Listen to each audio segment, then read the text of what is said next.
4ാം class വിദ്യാർത്ഥിനിയെ രണ്ടാനമ്മ ക്രൂരമായി മർദ്ദിച്ചെന്ന് പരാതി. സംഭവം നൂറനാട് ആദിക്കാട്ട് കുളങ്ങരയിൽ ആണ്. നൂറനാട് പോലീസ് വിദ്യാർത്ഥിനിയുടെ മൊഴിയെടുത്തു.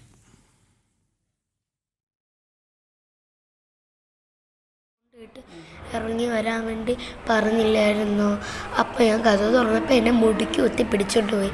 പിന്നെ വാപ്പെടുത്ത് കുറേ കള്ളത്തരങ്ങളൊക്കെ പറഞ്ഞു കൊടുത്ത്. ഈ ചെള്ള എൻ്റെ 2 അടി തന്നു, ഈ ചെള്ള 1 അടിയും തന്നു. 3 അടി അടിച്ചോ? വിവരങ്ങളുമായി സുധീഷ് ഗോപാലൊപ്പം ചേരുന്നു. സുധീഷ്, ആ കുട്ടി വളരെ വൈകാരികമായാണ് പ്രതികരിക്കുന്നത്. എന്താണ് സംഭവിച്ചതെന്ന് ആ കുട്ടിയുടെ വാക്കുകളിൽ വ്യക്തമാണ്.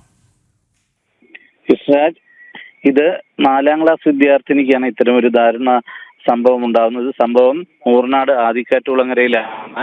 ഇതിന്റെ രണ്ടാനമ്മയിൽ നിന്നാണ് ഇത്തരം ക്രൂരമർദ്ദനമേറ്റത്.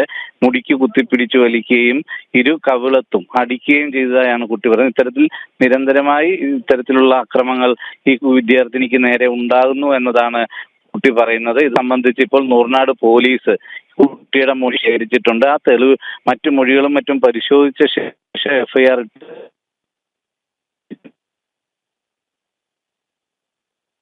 4ാം ക്ലാസ് വിദ്യാർത്ഥിനിയെ രണ്ടാനമ്മ ക്രൂരമായി മർദ്ദിച്ചെന്ന പരാതി വരുന്നു. സംഭവം നൂറനാട് ആദിക്കാട്ട് കുളങ്ങരയിലാണ്. കുട്ടി വളരെ വേദനയോടെ വെളിപ്പെടുത്തുകയാണ് എന്താണ് സംഭവിച്ചത് എന്ന്. പോലീസ് വിദ്യാർത്ഥിനിയുടെ മൊഴിയെടുത്തിട്ടുണ്ട്. വിവരങ്ങൾ നൽകുകയായിരുന്നു സുധീഷ് ഗോപാൽ. ക്രിമിനലുകളെ